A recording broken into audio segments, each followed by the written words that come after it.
Masechet Chulin résumé du Daf Tetzain. Première idée, première halakha que dit la Gemara, celui qui tourne une roue dans laquelle est attaché un couteau de shrita, et c'est de cette manière-là qu'il a fait la shrita, parce qu'il y avait le coup d'une bête en dessous.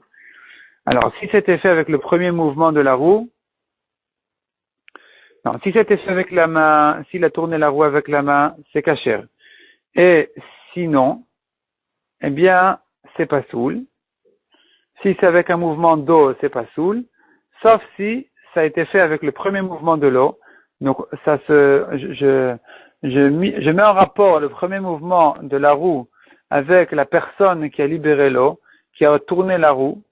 Donc, celui qui a libéré l'eau, qui a ensuite, l'eau est allée ensuite pour tourner, et a tourné la roue. Eh bien, je mets en rapport la personne qui a fait ça avec la shrita qui a été faite et la shrita l'exshera. Mais si ça a été fait un peu plus tard, eh bien, c'est pas soul parce qu'il n'y a plus de rapport direct entre la personne qui a libéré l'eau et la roue qui continue à tourner. Et donc, la shrita qui a été faite ensuite, elle n'est plus une shrita humaine et c'est pour ça qu'elle est psoula. La Gemara d'ailleurs amène un autre exemple, on voit ce même principe, cette même idée-là. Deuxième sujet dit la Gemara. Donc, on a vu une marloquette entre Rabbi et Rabbi Chia, à savoir, est-ce qu'on peut faire la shrita avec quelque chose qui est attaché à la terre? Et la Gemara ramène les psukim. Il est décrit dans Avraham Avinu qu'il a pris un couteau. Est-ce qu'on apprend de là que il faut que le couteau soit détaché? C'est la svara de Rabbi.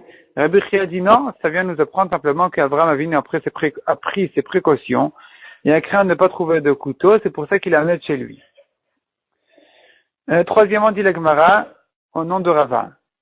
Quelque chose qui a été détaché de la terre et rattaché, est-ce que c'est considéré comme détaché ou comme attaché? Alors, Rava dit comme ça. En ce qui concerne Avodah Zara, je considère ça comme quelque chose de détaché. C'est pour ça que celui qui se prosterne devant sa maison est interdite. Parce que la maison est considérée comme détachée de la terre. Si c'était attaché à la terre, ça aurait été permis comme les collines, comme les montagnes, qui ont été asservies et qui sont permises. On peut en profiter. J'ai le droit de me promener sur une montagne, même si je sais qu'il y a un idiot qui se prosternait devant. Deuxièmement, dit Rava, en ce qui concerne Hersher Zraim, donc de rendre les fruits aptes à être Mekabel Touma, là il faut que l'eau soit arrivée quelque part avec le consentement de la personne en question, et il faut que cette eau-là serve à quelque chose de détaché de la terre, pour dire qu'ensuite, il y a des fruits qui sont tombés dedans, eh bien ils sont Mekablim Touma. Là-bas, est-ce que je considère un mur de construction, donc qui était détaché, rattaché à la terre, je le considère comme attaché à la terre ou détaché?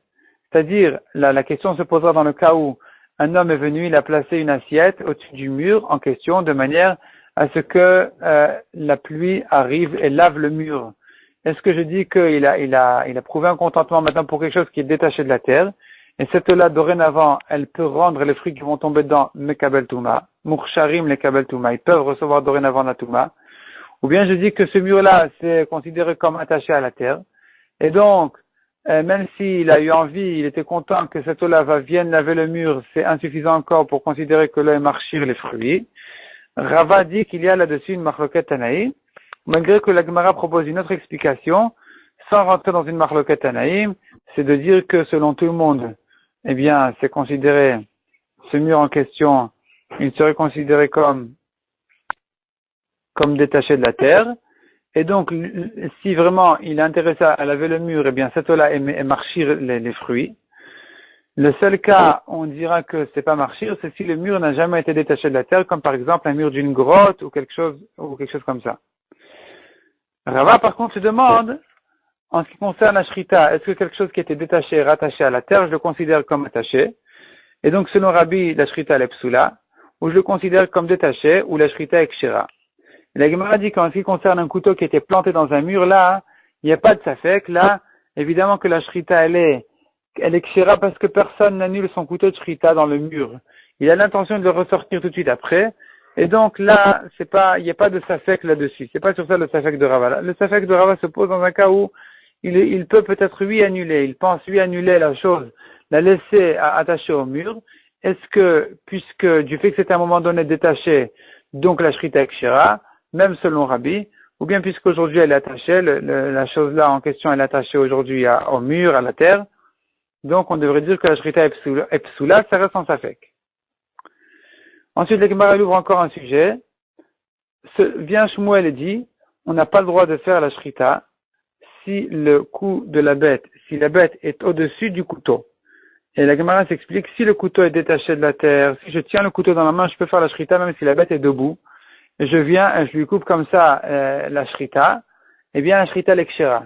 Mais si le couteau il est attaché dans un mur ou quelque chose comme ça, je dois craindre que le poids de la bête va s'appuyer, va presser le couteau, et la shrita sera psoula.